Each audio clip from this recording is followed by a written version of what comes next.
Sometimes when I talk to people about God, I have a statement thrown at me in the form of a question. It's often supposed to be a knockout blow to the belief not just in the God of the Bible, but of all monotheistic gods that mankind might believe in. The question goes something like this: if God is all-knowing and all-powerful and perfectly loving, why do bad things happen? Often it plays on the emotional responses by mentioning some terrible evil, Nazi concentration camps, sick children and incurable diseases, things like that.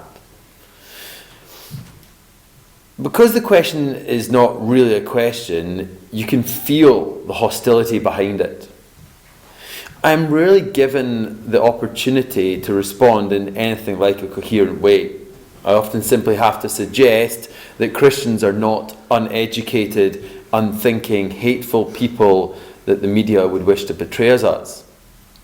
So I thought it would be helpful today if I was to try to, as best I can, answer what many people refer to as the problem of evil from the Christian worldview. First, I have to suggest that the problem of evil is more of a problem for the atheist and the atheistic worldview than it is for the Christian one. What do I mean? I mean that if there is evil, there is its opposite, good. Then there must be an objective standard by which we can measure good and separate it from that which is objectively evil. If good and evil are actual things, and not just some things that we like and some things that we dislike, events that we find pleasing and events that we find inconvenient, there must be something outside the authority of humanity to dictate what is good and what is evil. This might be best explained with an example. We could take the Holocaust as our example, as I doubt many people that are watching would claim it to be a good thing. 6 million Jews were murdered in a brutal and systematic way over the course of about 4 years. Not simply men, but women and children. Treatment of the cruelest forms imaginable. So the question we have to ask is it actually evil? Of course, you cry, and you're not wrong. But the next question I ask is, why? Because cruelty and murder are wrong. Correct again. Why? Because we should be loving to one another. Another correct answer. Why? And here's where I tend to hear a variety of answers. Societal good, live and let live, do unto others. And all these answers seem to fall short as they don't really cover all that we know to be good and all that we know to be evil. What do I mean? Well, if good is only that which is good, which makes a society stronger, then killing off our excess old people must be a good thing. They are, after all, a burden financially on our society. The utter destruction of other peoples in order to gain total control over their resources is a good thing, not an evil thing that ought to be stopped by those who can. So in the atheistic worldview, there is no logical reason for ought. There's only the things that I like and the things that I dislike. And so the fact that we agree that the Holocaust is an evil thing, the fact that we would stop, were we able to, a person who, for no other reason than their own pleasures, were torturing children, then murdering them, tell us that there is evil. And if there is a standard that is evil, there must be something that set that standard. The standard setter must be something which has the authority to set standards upon humans. It must be something superior to us. Something that made us in order not just to be a cosmic bully. And here we see evidence that there is a creator that has taken a personal interest in us by setting out good from evil. All this points towards a God very similar to the God of the Bible. And so now that we have established that there is a God, then we can address the second part of the complaint. Is the God of the Bible a moral monster by having the power to stop evil from happening and not doing so? If he is perfectly loving and all-powerful, how can he allow bad things to happen?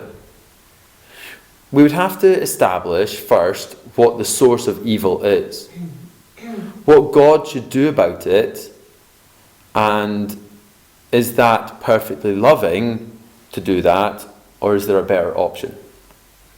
First, we have to establish what the source of evil is. And so we turn to the first book of the Bible, Genesis, and see what it has to say.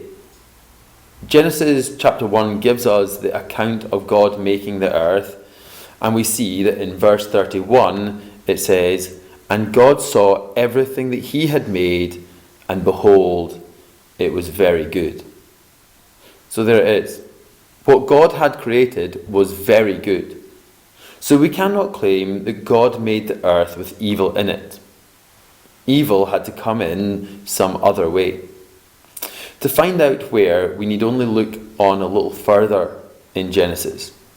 Chapter 3 says, "Now the serpent was more crafty than any other beast of the field that the Lord God had made. He said to the woman, 'Did God actually say, you shall not eat of the tree in the garden?'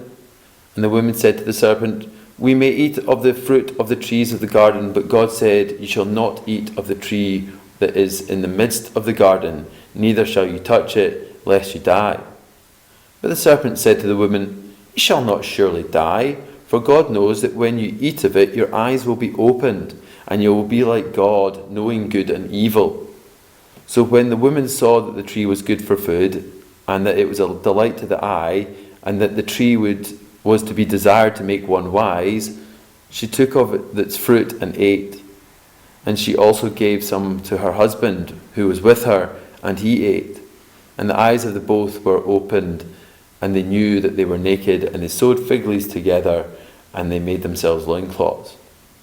It goes on in verse 17, "Because you have listened to the voice of your wife, and have eaten of the tree of which I commanded you, you shall not eat of it.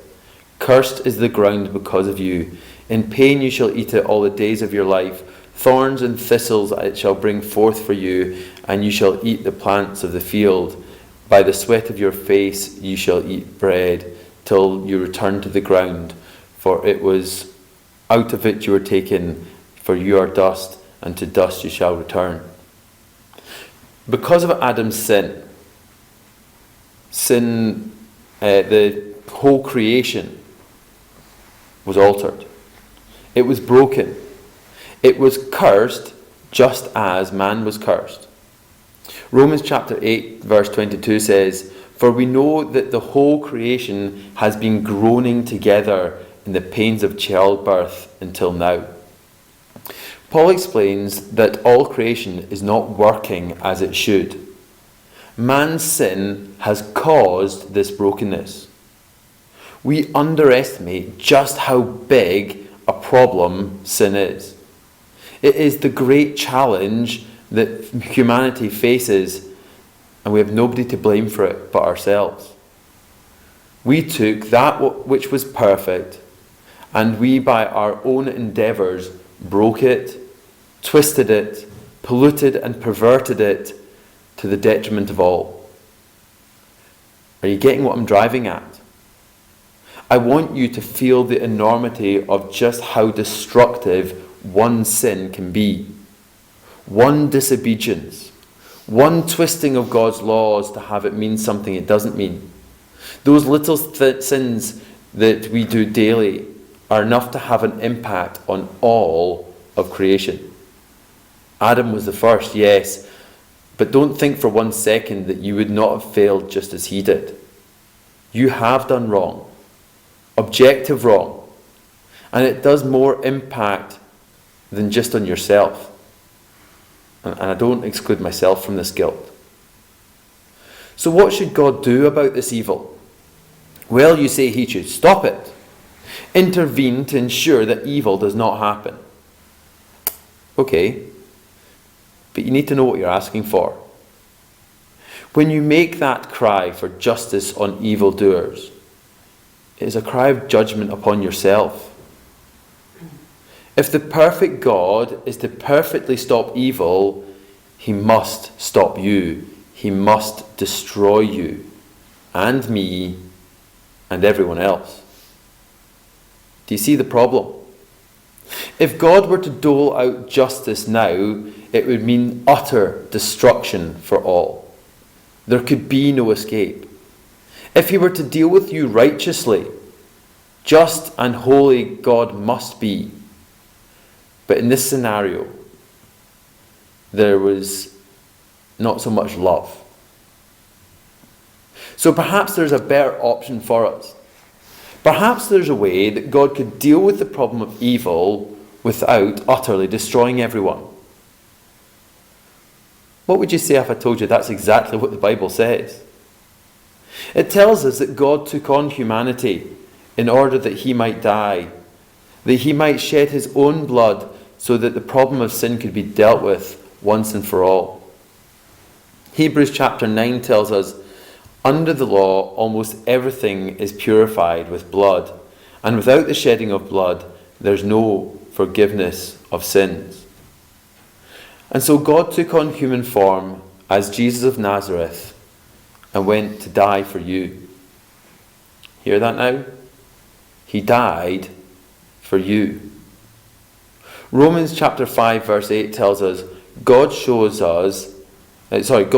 his love for us in that while we were still sinners, Christ died for us. Since therefore we have now been justified by his blood, much more shall we be saved by him from the wrath of God. Our idea that God could just stop evil as if it was a simple thing is not simple for God to deal with the problem of evil. It cost him the most precious thing he had. It cost God his only beloved Son. Some might say God could have stopped Adam from being able to sin. And yes, he probably could have, but that would not be a world worth making.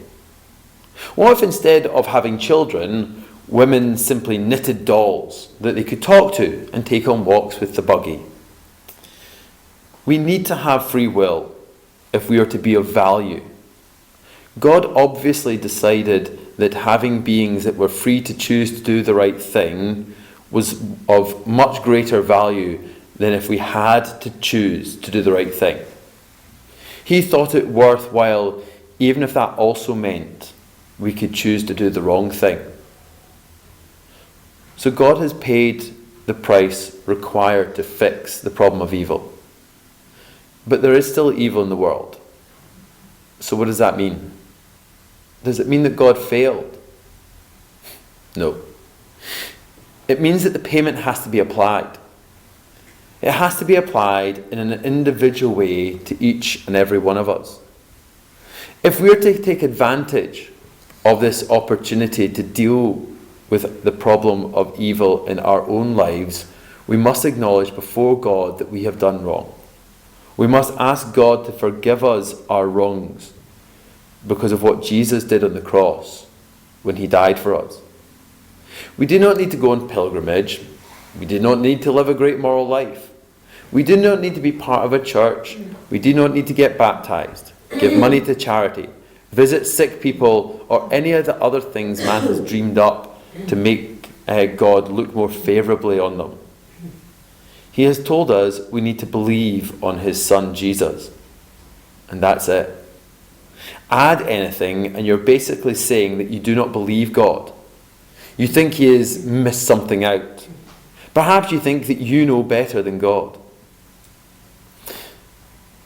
So what of creation? What of the damage done to the universe that we inhabit? Is there hope for that? Well, yes and no. There's coming a time when God will fold up this universe, as it were an old garment, as Hebrews tells us. And the new one, which is untainted by evil, will be made for those who believed on Jesus when they had the opportunity to do so. So you see, the problem of evil is not an intellectual problem for the Christian worldview. It's a big problem for the atheistic one, though. But the problem of evil is a problem in a practical sense in the Christian worldview. It is a problem that has a solution provided by God. It is in belief in Jesus that this solution can be yours. The question is whether you want to take the offered solution or whether you want to keep relying on your own self-righteousness. My advice, trust Jesus while you can. Thanks very much for watching. Nathan should be our speaker next week.